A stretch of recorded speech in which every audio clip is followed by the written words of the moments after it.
Hello! Welcome to the Mike Deodato's house. Yes, come on. You're gonna meet the man, the artist, the moron.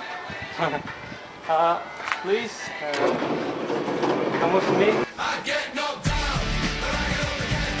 Yeah, this is my house. My posters are all around to cover the holes in the wall. Blah blah blah. Please come in.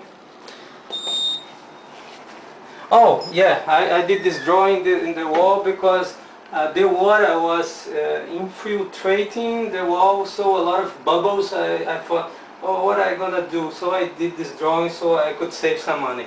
Yes, I'm that cheap. And this is my daughter. Hi. And this is my wife. Beautiful. I love her. Yeah. This studio is a mess. Believe it or not, it is tied. But before I start, I want to say thank you to a person that I owe a lot.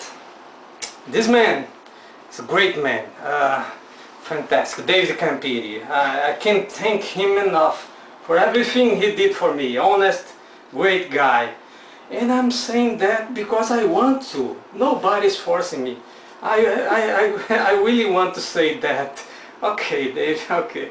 Anyway, let's continue. Well, seriously now. Yeah, this is what I do. Let me see. I have some tips here that I'm gonna read, but pretend that I'm not reading anything. Okay, say what inspires me, nobody's forcing me. Okay. First of all, the secret of my success. The layouts.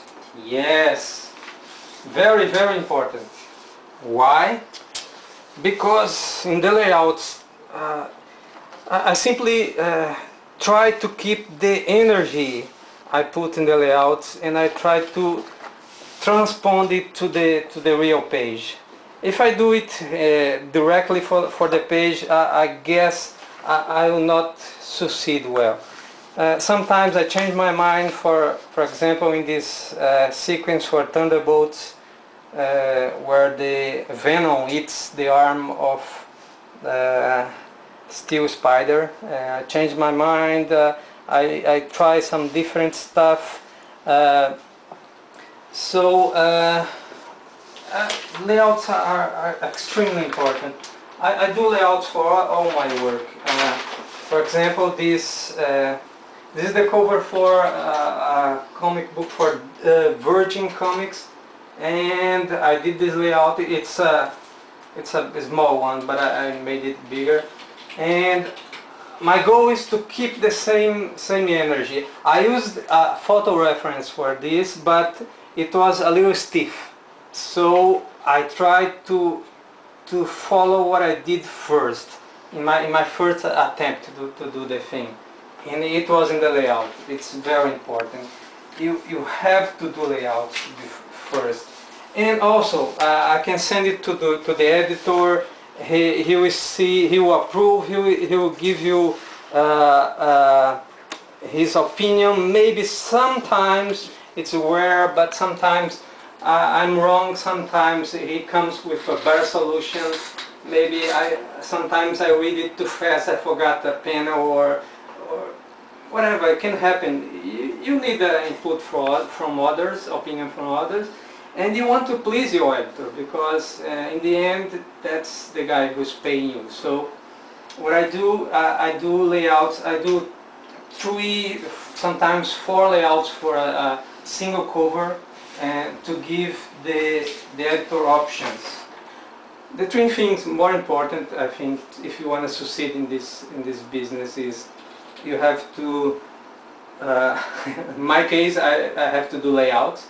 I think communication is very important, and being professional, meaning meet deadlines.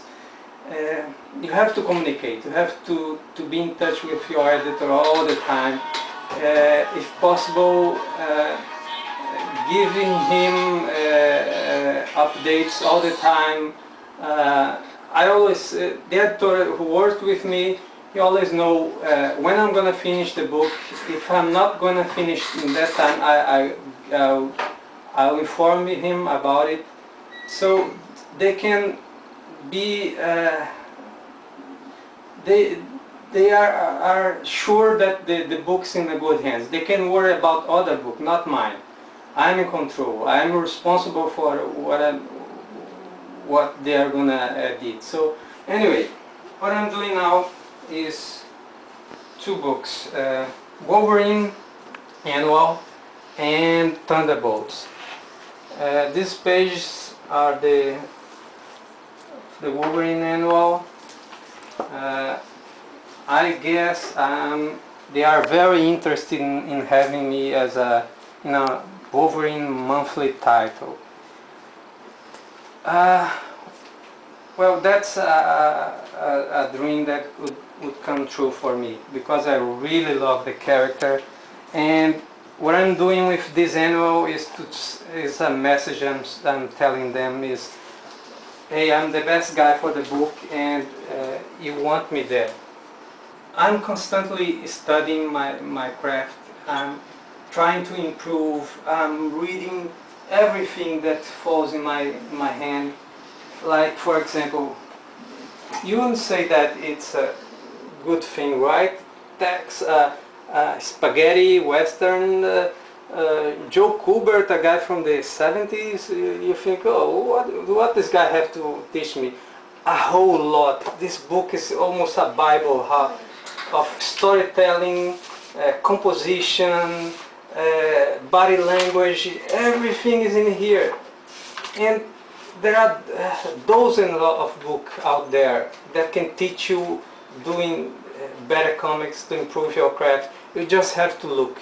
This is a good example, and there are several others. Even the worst comic you get in your hands, you can learn something from it. My wife helps me painting the blacks, so I exploit her, but she loves me so. I use a lot of photo references, but basically the strength of my work is in the layouts. So I give the script the first reading without drawing anything. I give it the first reading, and I feel the story. I fall in love with the story, and it prints in my mind. So then I start doing the layouts. I choose the way to tell the story better. Every panel I put there has a purpose. It's not there for free. I try not to distract the reader with a big scene, a big action just to show up. What I want is to catch the reader, to make him get into the story, to forget he's seen a drawing. So I don't want to show up. Every panel there has to have a purpose. If I put a bigger panel, it has to have a meaning. And if I put the panels a little out of a range, it has to be a meaning. I want to provoke something in the reader. That's basically, I serve to the script, I serve to the story, not the contrary.